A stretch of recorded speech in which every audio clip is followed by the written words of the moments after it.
25 వార్షిక సంవత్సరం మరి సింగరేణి దాదాపుగా 69 మిలియన్ టన్నుల బొగ్గును ఉత్పత్తి చేయడం జరిగింది.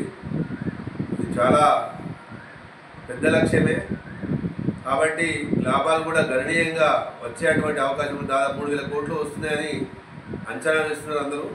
కాబట్టి వాస్తవ లాభాలను వెంటనే ప్రకటించి మరి 35% లాభాల వాటను కార్మికులకు ఈ జూన్ నెలలోనే ఇవ్వాలని చెప్పేసి ఎస్ఎంఎస్ డిమాండ్ చేస్తుంది.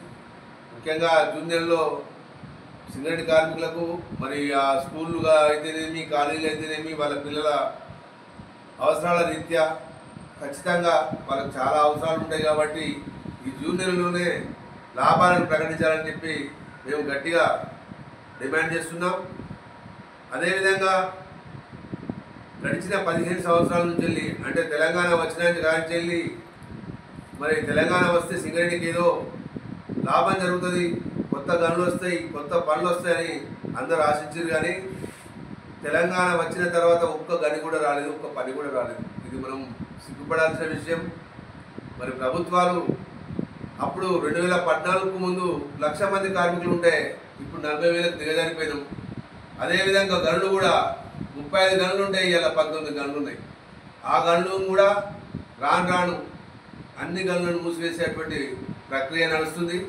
దీన్ని హెచ్ఎంఎస్ తీవ్రంగా ఖండిస్తుంది. మరి సింగరేణిలో కొత్త గనులు తీసుకురావాల్సినటువంటి ఆవశ్యకత మరి గెలిచిన సంఘాలపై ఉన్నది.